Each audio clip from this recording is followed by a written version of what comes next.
Hello, my name is Laura Himmelstein. I'm a clinical social worker and the coordinator of the Caregiver Support and Healing Touch programs here at White Plains Hospital and the Center for Cancer Care.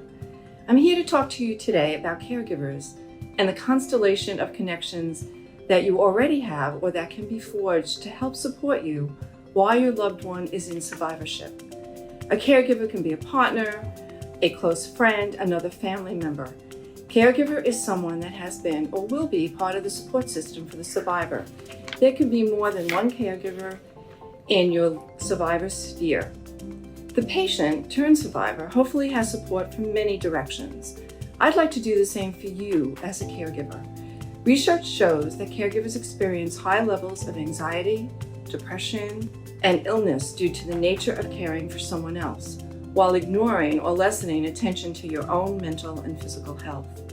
I encourage you to take care of yourself as well, if not better, and you take care of others.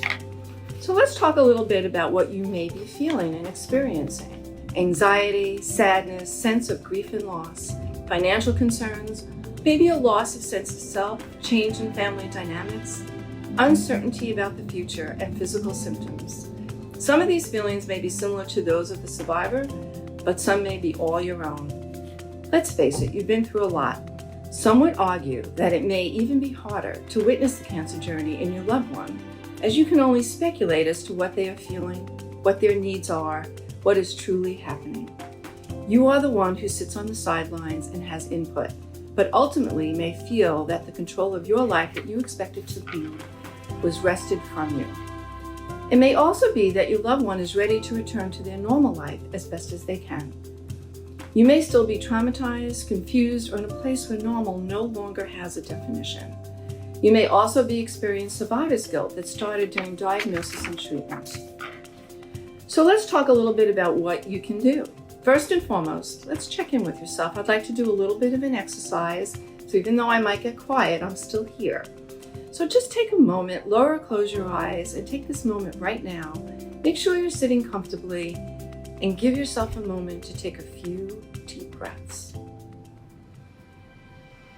Deep breath in and out and settle.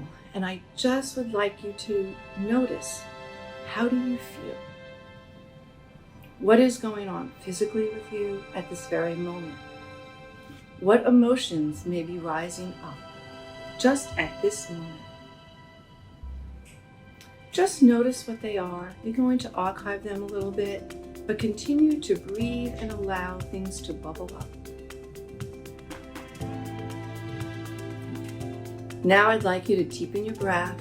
Begin to come back to your space by wiggling fingers and toes and gently float your eyes open. Are you back with me? Good. You've spent so much time holding on and holding in. Now it's time to let what you need rise to the top. If you can name it, you can manage it. So if you have a paper and pen near you, I'd like you to write down some of the things that came up for you. And if not, no worries, because you can always come back to this exercise. These things will let you know what you need to prioritize. So now let's discuss some strategies for that self-care.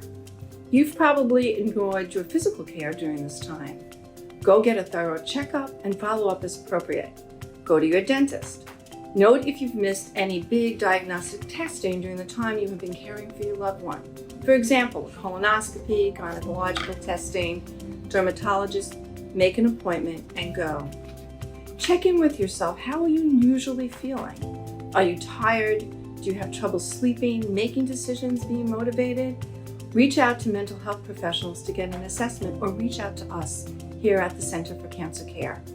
There are also caregiver groups that are available so that you can share and learn from others.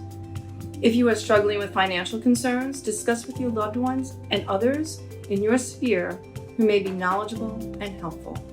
Look to the American Cancer Society website for helpful links and resources. It's very important to acknowledge that you have experienced loss as well. There may be emotional as well as physical changes in your relationship with your loved one. Again, there are resources through the Caregiver program here at the Hospital and Center for Cancer Care, as well as therapists in the community who can help you through that. So let's talk about identifying who your constellation of connections are. Who can you turn to in order to talk, to vent, to get support? Is it a relative, a friend, a professional? Who can you have fun with, but may not see all the time, but know that they're there and they can make you laugh? Who or what are your financial information resources?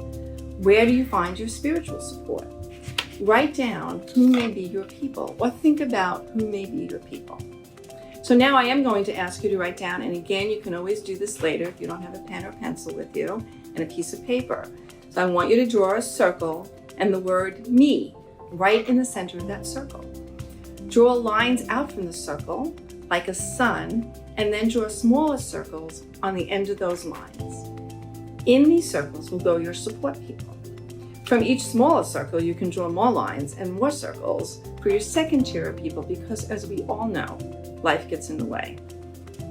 Some of you may feel that you are alone in this journey with the survivor, and that it's hard to fill any of these circles. So please remember that those of us here at White Plains Hospital Center for Cancer Care are part of your constellation of connections. We are here to listen and here to help you build new connections or strengthen old ones. So please remember to reach out. And again, this chart is not written in stone, but it may help you to identify resources that you haven't thought of before. So I'd like to do another brief exercise. So again, sitting comfortably in your chair or on the couch, I'd like you to lower or close your eyes and take a few deep breaths. As you take those breaths, I want you to really feel your body. And then I'd like you to really feel the connection of the support between you and the place that you're sitting. The support underneath you and the support behind you. The support of the floor underneath your feet.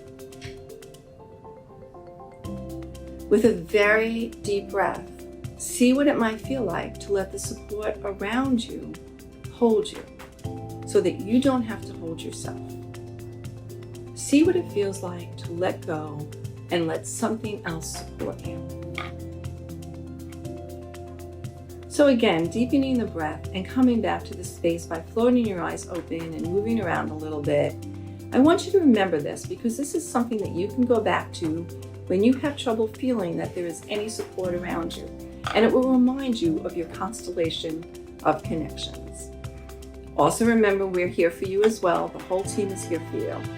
Feel free to reach out to me at 914-681-2721 for additional resources or support, and anybody else on the team. Your care is our concern.